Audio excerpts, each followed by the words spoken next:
Hello, assalamu alaikum. My name is Shumon Basar. On behalf of Ibraaz, welcome to the second ever piece of public programming since our doors opened last week. My co-host today is Jaya Klara Brekke, and our special guest this evening is Konstantinos, and he has a surname that I cannot pronounce, so I'm allowed to contract it to May, but there are many other consonants after that. And both of them will be properly introduced shortly.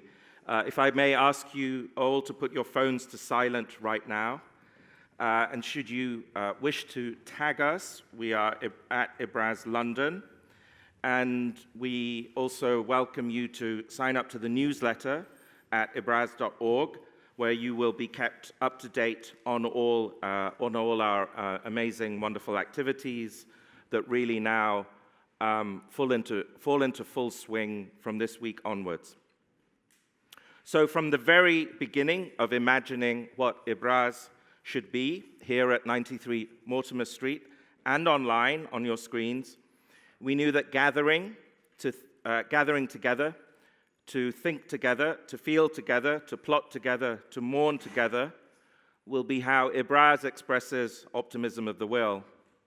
The public program, which I've had the privilege of shaping this inaugural season with several of Ibraaz's key partners, takes place here inside Ibrahim Mahama's Parliament of Ghosts, a potent setting that brings together colonial histories, reverse restitution, and capital redistribution through materials that have traveled across memories, violences, and meanings. Those of you at the back, if you'd like a seat, there are some seats here at the front. Please make your way.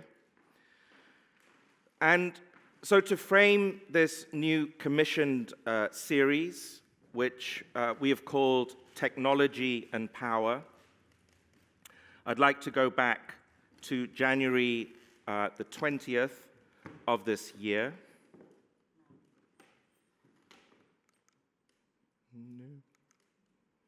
Barney?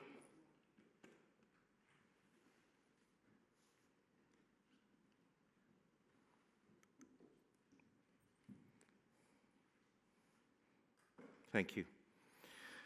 January 20th of this year, Donald Trump was inaugurated the 47th President of the United States.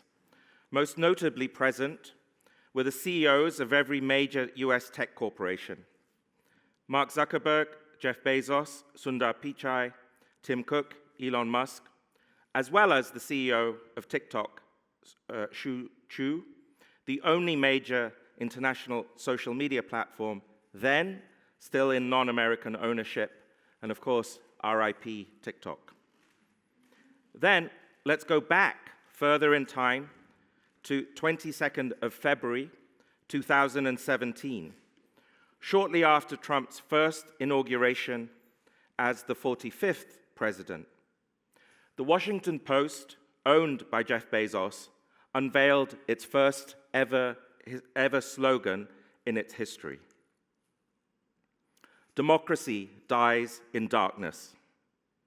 This was a direct and melodramatic reference to the abiding liberal sentiment at the time that Trump's ascent to office signaled a descent into dictatorship, a sentiment shared then by many of the same CEOs at his own inauguration 8 years later.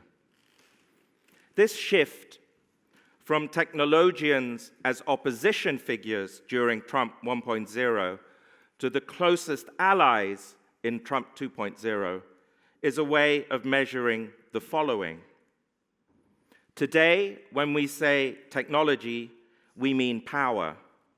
And when we are talking about power, we also mean technology.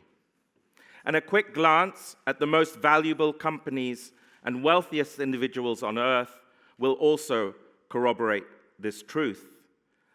Just yesterday, I believe Elon Musk is now negotiating with Tesla a pay package of $1 trillion. So if we zoom in further, which we must, we find that almost every major tech company we are condemned to use, from Spotify to Microsoft to Airbnb to Uber to OnlyFans to Google, have, over the last 2 years, at the very least, either contributed charitably to the Israeli Defense Force, or has business contracts, or provides key research and resources that have contributed to the prosecuting of the genocide in Gaza.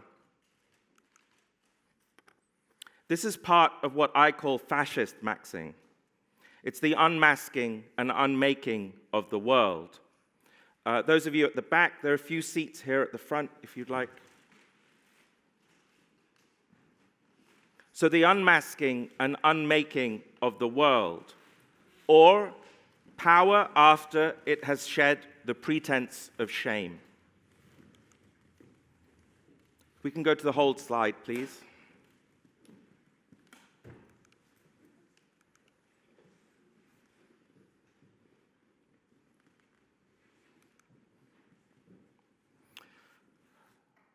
Thank you so much, Barney.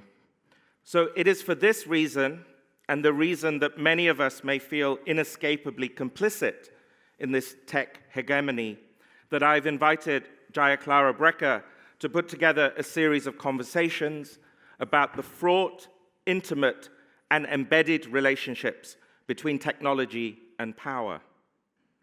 For those of you who do not know Jaya, and you really should, she was awarded a PhD in the field of digital geography from Durham University and has spent the last 15 years working on the meaning-making and political economies of emerging technologies in theory and in practice.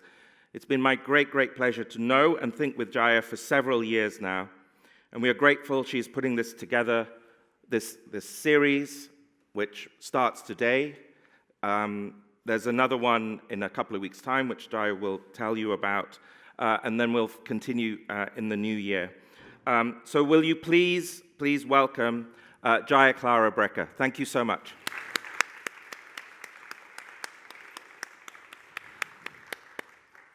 Great, thank you so much, Shumon. Thank you to Shumon, Lina, and the whole Ibraaz team for inviting me to host and put together this series.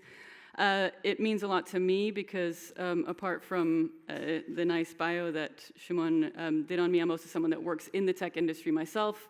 I work for a privacy technology company called NIM, and I think for a lot of people that work in tech or around tech, or even just kind of those of us who simply just use tech, it feels more and more like a very strange moment. How are you involved in this industry that is lining up, huge amounts of capital and capacity behind, to put it bluntly, fascist regimes. And so a lot of this kind of questioning has also gone into the way that I'm, putting together this series and the kinds of discussions that I want to host here.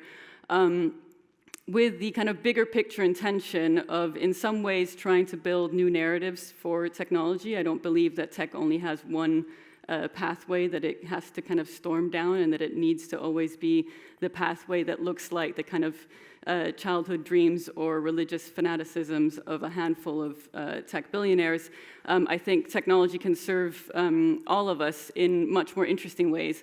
So part of it is to build a community that can kind of open up some of that imagination, so that when we say the word tech today, it doesn't necessarily equate evil. It doesn't necessarily equate what those people on the screen earlier are up to and their agendas, but that we can actually start crafting new communities in and around technology in many different ways. So when we say tech and power, what do we mean? Of course, this image is a very stark image of how tech is lining up behind power. But I want to kind of break it down kind of super simply. How can we really think through the relationship between technology and power, right? So on a very fundamental material level, it has to do with capacity, right? We're talking about, what technology does. Materially, it builds capacity for us to do things faster, to lift heavier things, to solve more difficult problems, to have a broader reach in our communications. So it's really about multiplying capacity. So that's, at its core, what the power of technology is, right? Now then, of course, that capacity relates to other forms of power, right? Political power, commercial power, military power, and that capacity is taken advantage of by those other forms of power to, boost their capacity for their agendas. Now, then there's also another aspect that has to do with the expected increase in capacity. So here I'm talking about what technology promises to do, which is not necessarily always what it ends up doing, but there is the promise of what technology can do, which is has the power to mobilize huge amounts of capital, right? So today, most of you will probably see headlines where we're talking about hundreds of billions, going into new chips or data centers in AI. So it's that sort of kind of ability to mobilize capital that has to do with expected multiplication of capacity. And then we're talking about, how do you produce those expectations, right? And that's the narrative part. That's the PR. That's the meaning making. That's where technology actually also shapes how we imagine our world, how we imagine our future to be, what kind of future we imagine to be a good future versus a bad future. And technology is part of shaping those imaginations and tells stories about what it means to be human, what it means to live in a society together, what is the best way to live together. And that is one of the kind of specific parts that I really want to kind of emphasize, because that's where things are starting to get very weird. And we have the narrative of technology actually being wrapped up in a narrative that aligns very closely with the kind of new forms of authoritarianism and fascism. So I'd like to unpick that a little bit. So the reason why I invited Konstantinos for this first session to lay the ground is because when we say technology and power, especially in the context today, it is very much that image of Trump and tech billionaires that come to our mind. That's the kind of first thing we think about. And we think of power as something evil, and we think of technology as something evil, and everyone leaves the room after tonight's event and feeling very depressed and full of dystopian ideas about the world that we're living in today and how bad things are going to get in the future. And that's definitely part of the picture, but let's say the sentiment that I would like this series to produce is a different kind of sentiment. It's a sentiment that has to do with community, that has to do with curiosity, that has to do with empowerment and building knowledge together, building, new worlds together. And there is something interesting about quantum science and quantum technology that somehow still has a little bit of that magic, a little bit of that feeling of like, this is some weird stuff. Let's get curious about it. Let's understand a little bit more. And that's the main reason why I really wanted to start with Konstantinos. So Konstantinos is an interdisciplinary scientist that works in quantum computing and artificial intelligence. Is head of product at Quantinium, a UK-US quantum computing company. Those two things are quite important to me in this first session. Interdisciplinarity, because, we're going to be talking about quantum science and quantum computing, both in a kind of real technical way, but also in what Konstantinos likes to call the woo-woo way. So, we're crossing a little bit the sphere of science, tech, and also culture. And storytelling, but also because as head of product, I'm thinking it can give us some good grounding and, what's the real situation in today's world of quantum science and quantum computing. So the kind of tongue-in-cheek question that I wanted to sit at the core of today's conversation is exactly this: whether quantum science can in some way or another be considered anti-fascist or liberatory. And it's a very tongue-in-cheek question. Technology is never that clear-cut when it comes to political alignment or, so on. But it is to point to this idea of possibilities, this idea of multiple possibilities being at stake, and that we don't have just one easy kind of one pathway that we have to follow set by, these guys. And it also points to, the question also points to the fact that, there's a narrative part here that we're building, and then there's a question of capacity, really. There's plenty more. I've written down so many things, but I might actually just pause there and let Konstantinos speak for a little bit, and we can get into it. Please welcome Konstantinos Meichanetzidis.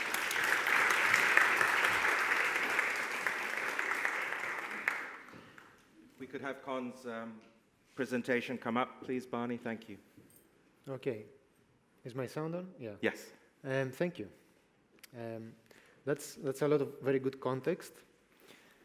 And I think what I will do is just flesh out and end on a similar note, but with more colors. So, let's see. Does this work? Yeah. Okay. Okay. As Shumon said, and as Jaya also said, so technology increases capacity, and this empowers. What does this mean? Power allows you to do stuff, and in cybernetics and computer science, we call this agency. An agent is a system that can do stuff to change its future. So a rock is not an agent. You all here are probably agents. Companies are agents. Programs are agents. But, plants are agents sometimes. There is a spectrum. But the idea is that agents can build tools, and that's what we call technology. And tools, the point of tools is to do things faster, bigger, stronger, as Jaya said, but also differently. And I think this is where quantum comes in a narrative way. Cool. Okay, first of all, technology, why? Why do we make technology? We just said to do stuff, but why to do stuff, right? Then we talk about ethics and these kinds of things, but from a practical point of view, after you have considered why you should do things, you end up doing some things, and some of the results are unpredictable because the world is complicated, but the intention, at least, usually is clear. Sometimes we build technology with good intentions, so to make healthcare better, to increase creativity, to expand, store, discover knowledge, and so on, the good stuff on the spectrum. And on the bad side, we have control, surveillance, distraction, wars. All of this is fueled by technology equally. I would say the spectrum is biased equally on either side. So if I wanted to make a collage of humanity and send it outer space for some aliens to see who we are, I think we have almost as good stuff, as much of the good stuff as of the bad stuff. We can argue about that later, but that's my thesis today.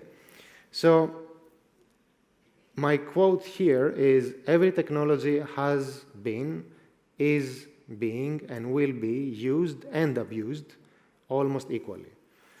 And, it would be nice to have a utopia, but unfortunately, as Jaya said, dystopia seems more close. Somehow, like Mark Fisher also said, it's easier to imagine the end of the world than change the world or imagine a new world. I think he quoted capitalism specifically, but whatever, this keeps changing. Some people call it feudalism today, whatever, it doesn't matter. The thing is, there's a lot of pessimism online, and to please Jaya's agenda, let's try to change that. So, technology leads to power, but the problem, as the first slide we saw today, is that power concentrates, and then very few make decisions for everyone else, and then we lose democracy. It's another discussion whether democracy is a good thing to begin with. I think if you read Plato's Republic, he hates democracy because if most people are unserious and uneducated, then democracy is just a joke. But the point is that we're all in here to get educated because we believe that if we were given choices, we would try to make good choices. So power concentrating is a bad thing, we believe. So the question is, who decides what to make with technology and what to do with our agency, and who has agency? And let's remember also, and that's why I put Oppenheimer here, the story of Oppenheimer is interesting because they were followed by curiosity, and you probably all saw the movie, and scientific curiosity, although it was funded by other interests. There was geopolitical interest in the Cold War and so on. There was an arms race. However, let's remember from that story that when the scientific discovery was made and the technology was created, someone else came over and said, "Thank you very much for your work. We'll take this, we'll use it, we won't ask you how, we won't take your permission, and we won't get advice from you, and then you have all of these campaigns, anti-war or whatever, but this is too late, it's too late. The cat is out of the bag, the worms are out of the can, and so on. So the point of this is that it's very dangerous when technology is created, even though it's created with good intentions or some other intentions, say pure curiosity or whatever, that's not enough. You need to have control over it, and responsibility should be taken of how it's applied. So I was invited here to talk about quantum technology, so let's focus on that. And I will come back to this story of nuclear that I just hinted on, and maybe I'll just also touch on AI. So quantum is timely because quantum technology is everywhere. It's becoming mainstream. We keep hearing about it. There's if you go to a random bookshop in some gallery, you will see quantum, I don't know, quantum healing, quantum creativity, quantum this, quantum that, quantum music. There's also a lot of popular science written about quantum. We see in science fiction episodes of Black Mirror or other more cool shows like Devs. There's like quantum computers in there. And we are seeing more and more Nobel Prizes awarded for quantum, both on the theory side and on the engineering side. So these are 3 examples of recent Nobel Prizes. Yes, 2012 is recent in physics years. So 2 of these Nobel Prizes are about actually making technology that enables quantum computers, quantum technology, and so on. The Nobel Prize in the middle is actually a foundational one. Like they did an experiment which they believe proves that nature is non-local and everything talks to everything. Other philosophers of science disagree. It's not what they proved, but we can all agree that this was a Nobel Prize very relevant to philosophy of science. So quantum seems relevant in the whole spectrum, from the philosophical to the technological. So it's timely and it's all over the culture. Quantum comes with a bunch of math. We will not get into that today. You can make quantum computers, however, and that's what I work on. And what is the point of quantum computers? The point of quantum computers and quantum technologies in general is not to do the same old things better. Same old things, I mean computation, communication, cryptography, cybersecurity, measuring things, or even how every technology inspires artists to use it differently or to use it. Quantum is about also doing things differently. Like you can do things you can literally not do with other technologies. So it has a novelty factor. This is what I'm trying to say here. And the novelty factor also touches in the philosophy side, because it is one of the first, actually it is, I claim it is the first theory in physics that really forced physicists to consider the physicists themselves in the act of doing physics. It's the only theory where the observer is important in describing the theory. Like the observer measuring stuff is part of the mathematics itself. So it allows you to think philosophically about what reality is, and you can go into rabbit holes. And also, if you're going down the rabbit holes, you go into pseudoscience. But my point here is that it forces people to think differently, differently from the Western line of thinking, which was totally, how do you call this? How do you call this?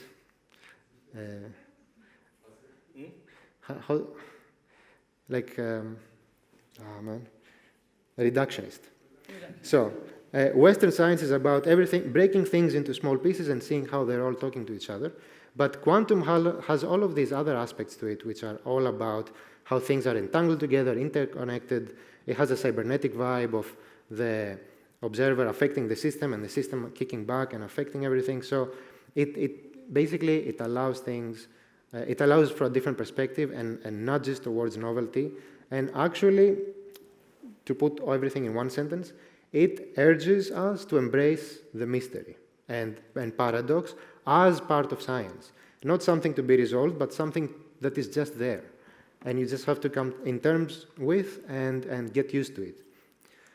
And now, okay, this was all the high-level stuff, but on the ground, what's going on? What goes on the ground is there's a lot of geopolitics around quantum, which is similar to AI and similar to how nuclear was. There is a sort of arms race, but it's not really arms, it's a tech race. It's prestigious to have a quantum program. Every major country has one. There's billions thrown into the technology. But I want to make a very, very clear difference between that technology, quantum, and other technologies. Quantum is totally exploratory. So paradoxically, it started by the military and industrial complex noticing some algorithms existed in the 90s by some brilliant people like Peter Shor, for example.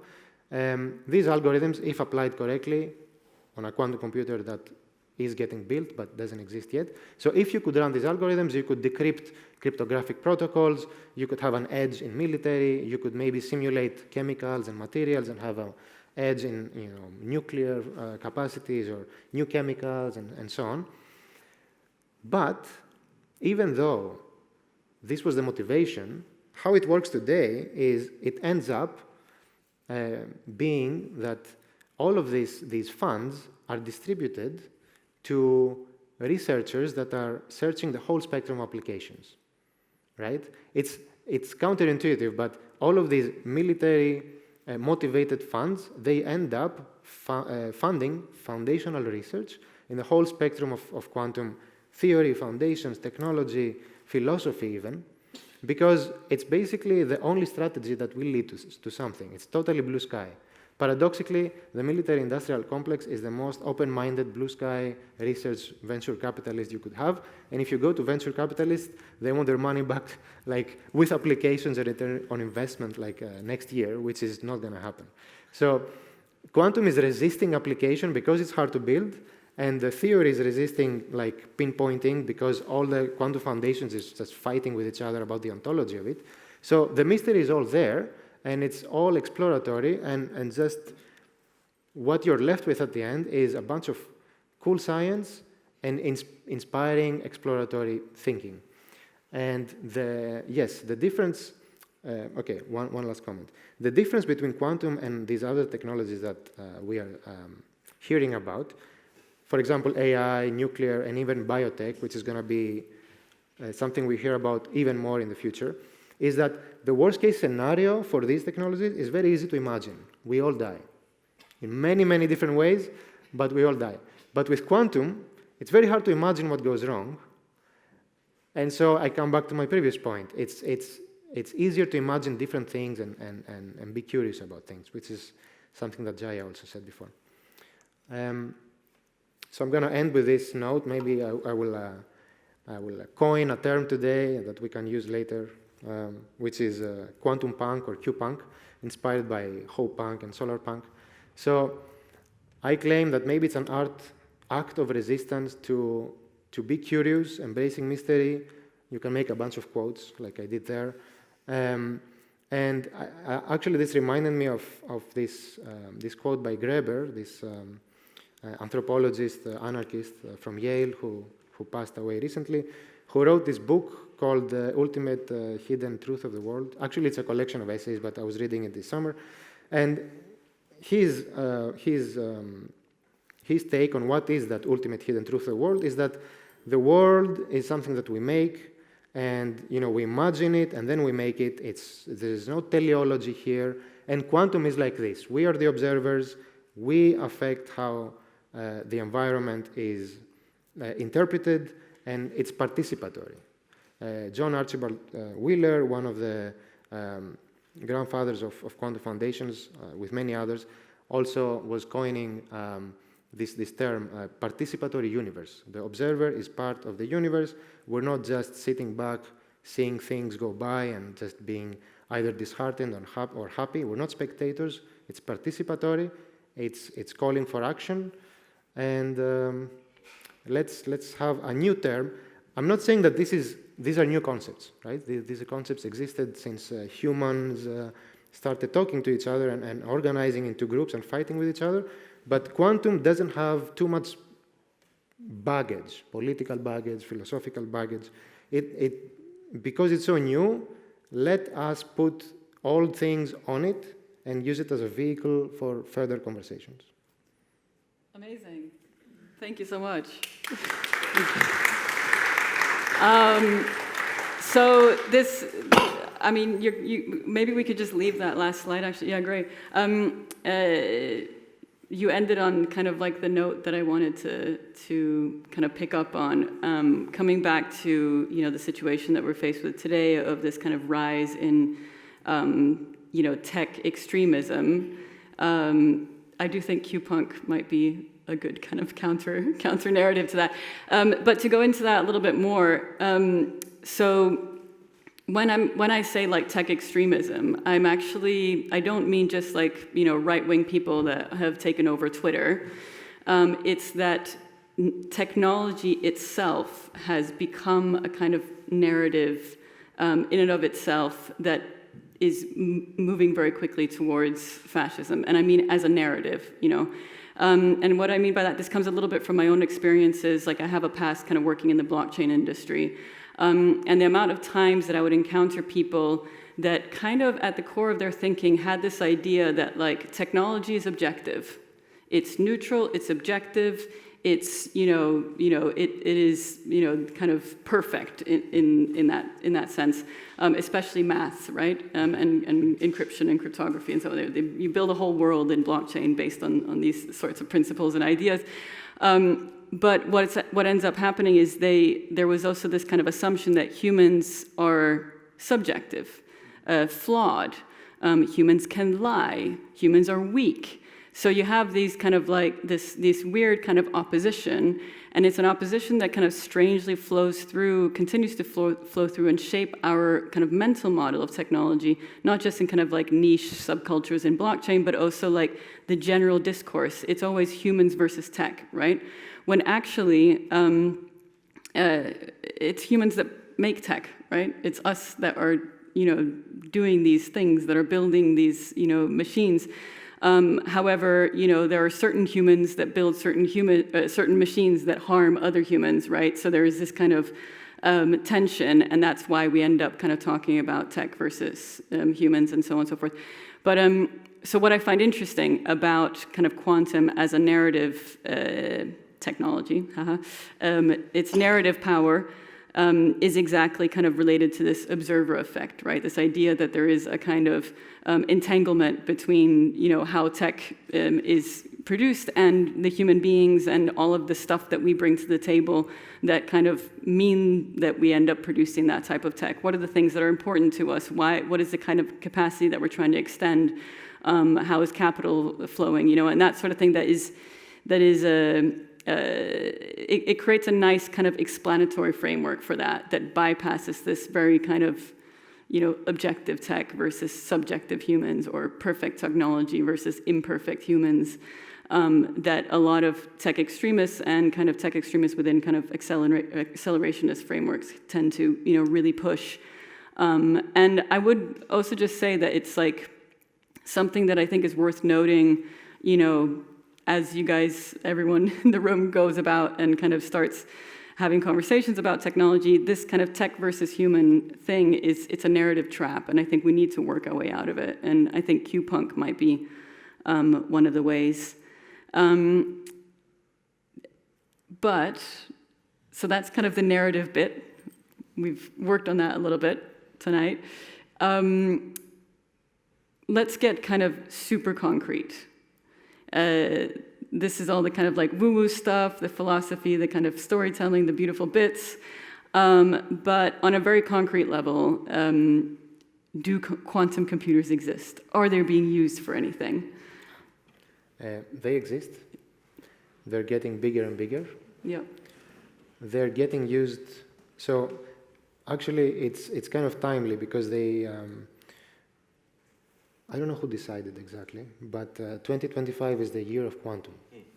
It's timely because as of 2025, okay, maybe 2024 as well, you can do things on quantum computers that you cannot do otherwise, as we say classically. These things are mostly doing science experiments, like simulating some toy models for magnetism or doing other things that are kind of even more useless, but they have found use in some crypto protocols like random circuit sampling, where you just randomly sample the outputs of random quantum programs. It sounds useless, but then you can actually use it as kind of a quantum proof of work to certify that someone actually did run a quantum computer, and then you can use that to generate certifiable random numbers that are relevant for some crypto protocols, as you know. And I recently worked on a project where we do precise, as much as possible, resource estimations for what quantum computer would be necessary for solving some problems in pure mathematics, something to do with topology. It's interesting to mathematicians who use computers as research tools to discover or verify, so to discover new theorems or verify or disprove conjectures that are made in that field of mathematics. So for now, they're research machines.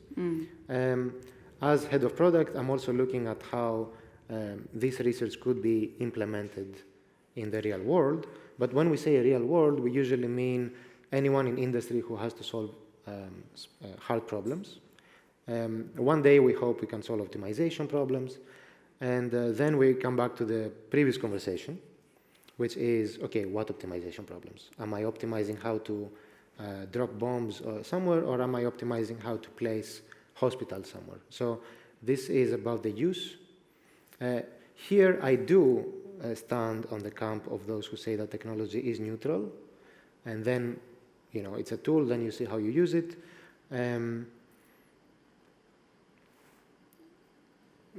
Okay, what else did you ask? I mean, that's good, but yeah, but maybe we can get into that a little bit more. So today I read a headline. So I think what you're talking about is quantum advantage, from what yes, quantum advantage, that's what it's called, right? Quantum advantage. So apparently Google just announced that they have discovered a new quantum advantage. Yeah, okay. So maybe you can talk a little bit about this term. What does it mean? Let's talk about that. So quantum advantage is a term that keeps changing. It used to be called quantum speed up in the 90s. Then it was quantum supremacy. And then some people didn't like that word for various reasons that you can guess. And then we call it quantum advantage. It basically means a quantum computer can solve a problem faster or at a higher quality than anything else you can do, which we call classical. That's it. It's why it's worth it to switch to a quantum computer rather than a supercomputer or a desktop or a laptop or a slime mold doing analog computation, whatever. That's what it is. Nothing mysterious about it. Quantum computers exist, and when they get bigger and they have better specs, you can get quantum advantage in more different problems. So currently, the problems at which we have quantum advantage are niche and very particular, and the hope is that once quantum computers reach some capability where you can casually use one, as you use some GPU, you can play around and discover even more problems where you have quantum advantage. So complexity theory promises that, like mathematically, unless some other assumptions in complexity theory collapse, if they hold, then there is an infinite number of problems that have quantum advantage.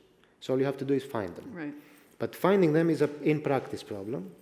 And this is similar to this history of AI, where theory was saying neural networks exist in principle, but also in principle, theory was telling you that worst case is very hard to train them.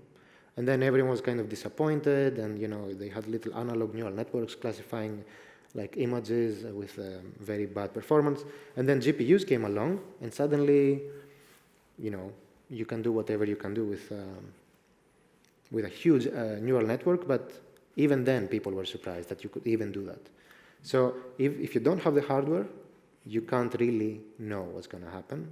Breakthroughs are unpredictable, but the hardware is going to get here because there is no fundamental law of physics that says you can't make it. So it's just an engineering problem, as my supervisor used to say, who was a theorist. Yeah. On that, you mentioned that this, Q hope quantum hope might be tethered to the fact that quantum is relatively young and relatively still in a process of becoming. I think there's been, to use Jaya's term about like narrative, there's been a narrative war going on for the last several years, precisely about quantum advantage, And at some point, sometimes it's the Chinese saying we've got there, then it's Google saying we've got there, then it's Microsoft, etc.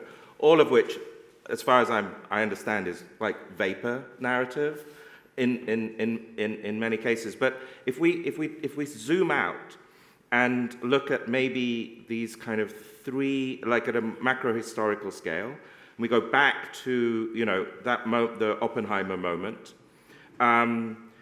We look at the sort of the trajectory from the birth of the atom bomb, which then gave rise to the nuclear age, which took place and arguably absolutely underpinned the contours of the Cold War, and which also then gave birth to something that certainly my generation and people that will be older than me, the sense of like an existential threat of mutually assured destruction, but also geopolitically, this notion of nuclear superpowers. It was absolutely the making of the world, and of and a very kind of clear definition of power, and the sense of being a nuclear power. Militaristically, and of being a nuclear superpower, and one thinks that I was in Korea, I was in Seoul recently, in Korea, and then reminded of the fact, of course, that after the Second World War, America was responsible for the reconstruction and the rehabilitation of Japan, and made sure that Japan was given nuclear weapons. Why? Because it became an American outpost. In many ways, Korea is as well. And so that kind of the implementation of nuclear weapons is absolutely fundamental to the operating system of the 20th century. Again, maybe naively we believe that this kind of that its hysterical kind of phase came to an end, in 89, 91 with the fall of the Soviet Union. We now know that is not the case at all. But we're now, as you said, in terms of technological arms races, it's clear that AI is now the kind of present moment, but AI itself, the history of AI is it goes back at least to the 50s. At least we could argue about that, but from Marvin Minsky onwards, and we've had these cycles. We've had AI winters, AI summers, and so the kind of AI that now sits in our pockets since November 2022 in the form of ChatGPT, and then everything after that has a long tail to it, And we just happen to be living through a moment where that thing that was primarily a kind of chimera of popular culture, right, of Blade Runner and Terminator, etc., is now the is now the technological kind of reality. And I sort of wanted to ask you, it's a speculative question, but do we already know what the geopolitical impact of militarized AI is going to be? And can we begin to even predict what the kind of militarized intentions for quantum are going to be? Right. So for AI, I think we have started seeing it. We have autonomous drones, and you could imagine, well, it's drones, isn't it? And surveillance. I think it's those two that are mostly the applications of AI. And maybe there's another one which is more indirect, which is you can influence minds. Yeah. Right? You can. It's narrative power. Yeah, because it's too human-like, and we have seen all these articles about AI psychosis and whatever. It's because you give it too much of a anthropomorphizing personality. You think you're talking to someone when it's not someone. It's pulling threads from the internet, and it's emulating narratives that look like a human. We can talk about embodiment for 3 hours. But the point is, the makers of that technology, if they want, they can put biases in there to nudge you towards some direction. Like you can shape intention, you can shape opinions. Again, this is not new. It goes back to, what's the inventor of propaganda? Bernays. What is it? Yeah? I mean, it's just propaganda, right? And marketing, but now it's on steroids. It's nothing new again. You can use these technologies to influence minds. So yeah, with AI, to answer, yes, we can see how you can use it for military advantage. Quantum advantage is just, as I said before, to imagine the worst case doesn't go beyond imagining the worst case for any other technology, because quantum might be used to enhance them somehow, but the quality of the military advantage is the same as it is today. That's why I wanted to focus more on the other narrative that actually brings novelty and could lead to a Q-punk kind of narrative. Also, one comment I want to make on the headlines that we are seeing about quantum advantage from various strong players, which are usually essentially governments, either shining through government programs or shining through companies that are essentially as big as governments. For example, Google, or very strong companies that are standalone, like Quantinuum, where I work.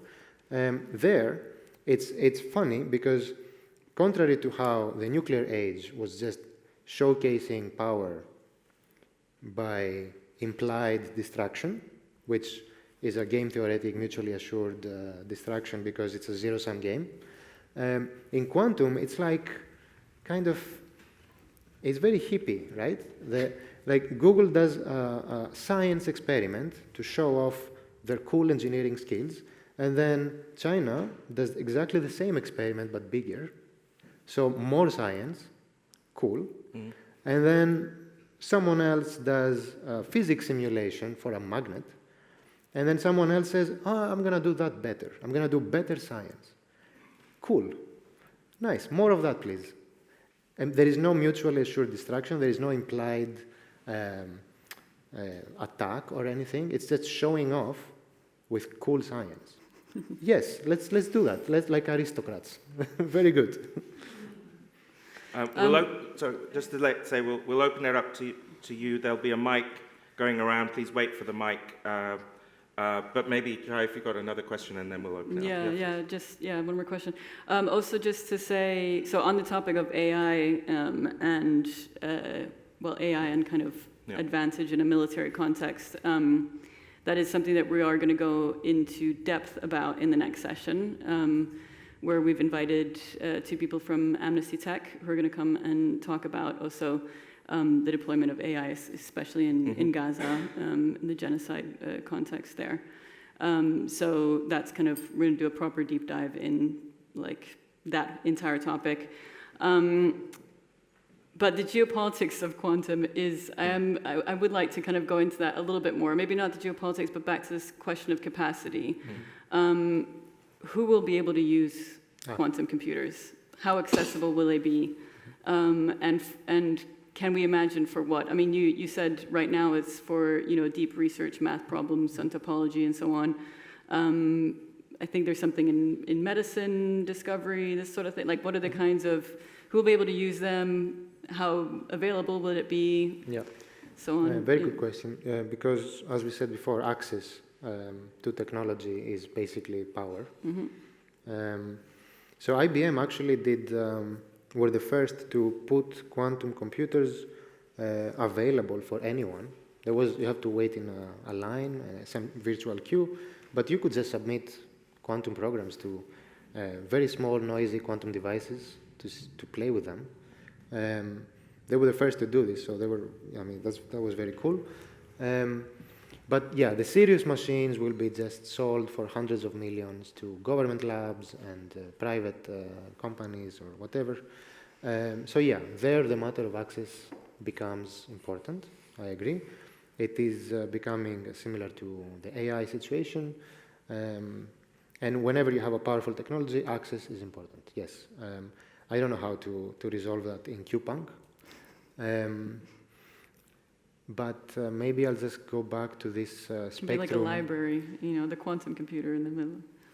Well, yeah, I mean, maybe that's for the very long future where that technology is so accessible and distributed where I can just casually have a quantum computer as I have on my phone.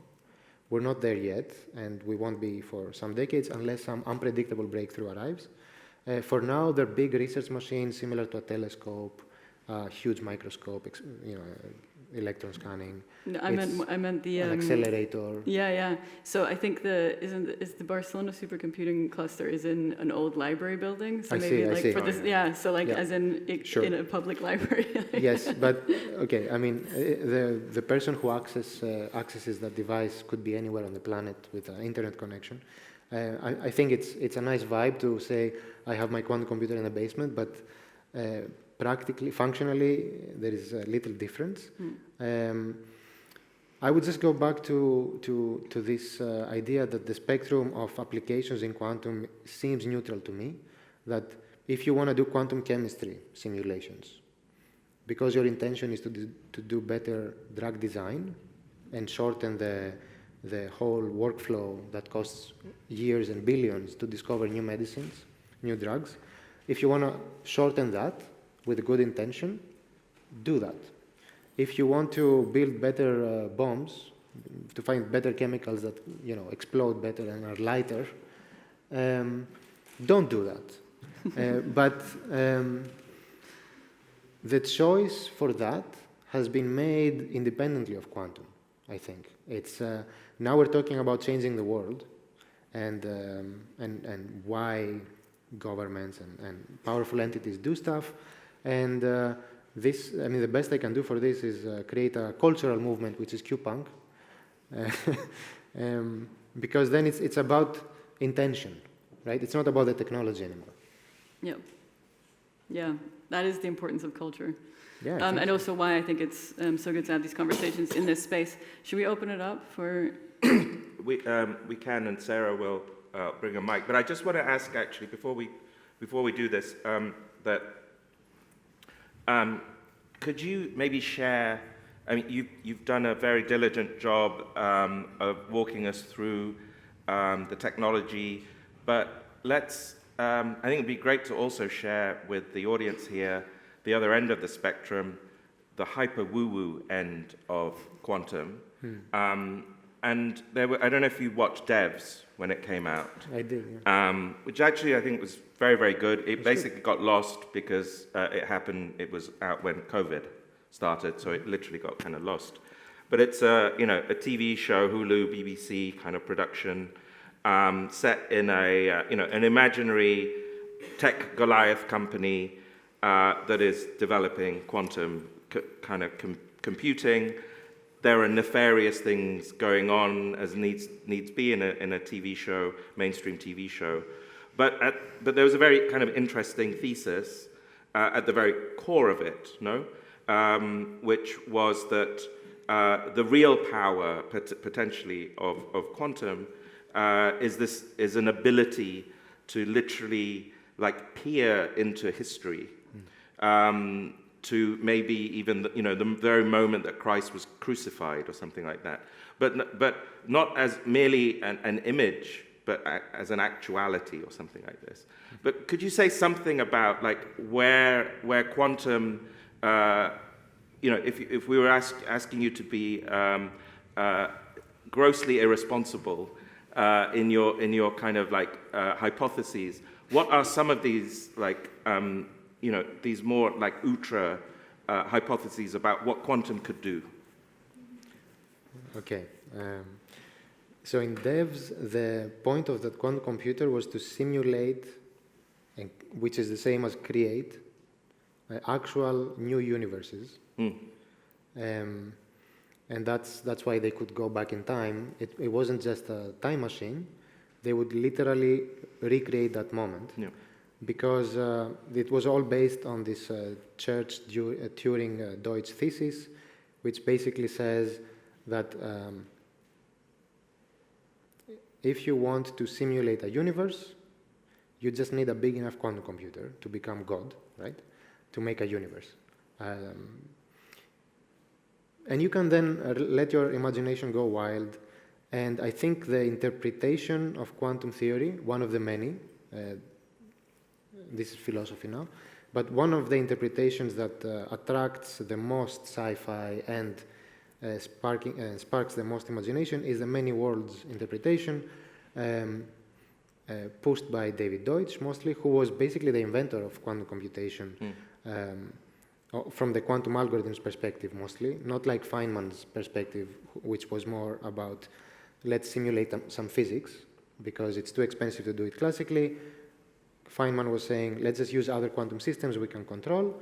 You call this quantum computer, and then I can simulate physics. So he cared about physics. Whereas David Deutsch, the way he came about discovering the idea of quantum computation was imagining that if you take the mathematics of quantum computing, of quantum theory, super seriously, ontologically, like if you apply the mathematics to everything in the universe, then the only explanation is that there's many worlds in parallel, they don't interact with each other, and every time an experimentalist measures something, there's many different outcomes of that experiment with some probability, and the world splits into parallel worlds, and one version of the experimenter sees one outcome, and the other version sees another outcome, and then it keeps branching like this. And these worlds, he believes, actually do exist. And the fact that you can make a quantum computer, like a finitely sized object that can do exponentially expensive computations, he believes is a proof, indirect proof, that these many worlds exist, the computation is happening between them, and then you read off the outcome in one of the worlds. Your version, your other version, your copy in the other world is reading these other outcomes, and so on. So once you start imagining many worlds, you start feeling, smaller than you feel when you just comprehend how big the space is, and we have tiny blue dot a la Carl Sagan floating in empty space. You're not floating in empty space on a rock only in this universe, but also in every other universe. And you're lucky enough to be alive in this universe because in the other infinite universes everything has gone to shit. So you feel, or is infinitely better. Or infinitely better. So you have to comprehend all of these infinite possibilities as actually being real. And you have to feel very lucky and maybe appreciate this more. So back to QPunk, I guess. So yeah, in devs, they actually had access to these other worlds via simulation. In practice, you won't have access to these other worlds, but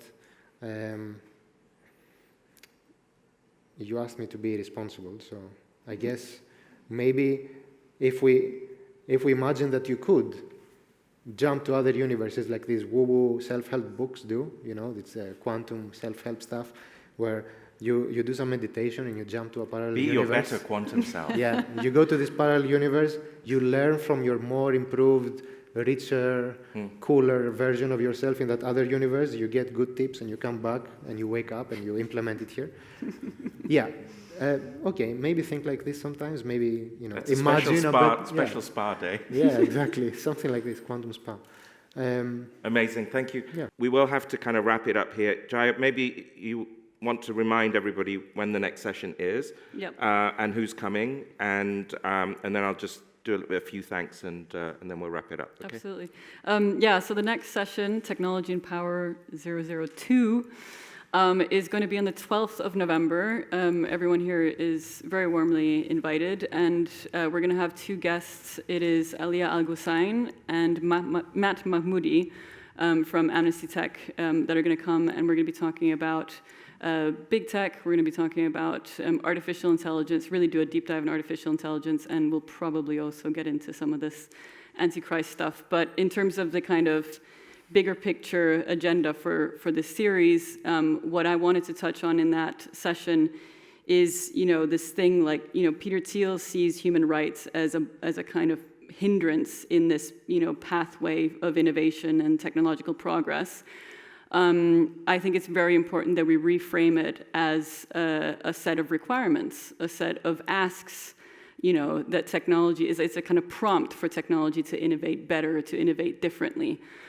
So that's really the kind of like narrative shift that we'll attempt to do in the next session alongside Ali Al-Ghussain and Matt Mahmoudi. Amazing. I just want to thank the amazing Ibraaz team, Louise, Sarah, Barney, Riddy, Maggie, Fiona, and everybody else that has worked tirelessly to bring all of this together. You can imagine a huge amount of work goes into something like this. We'd like to thank you all for coming. Please keep coming back. Follow Ibraaz online to keep up with what we have in store for you. And with that, will you please give a huge round of applause for both Jaya and Konstantinos. Thank you.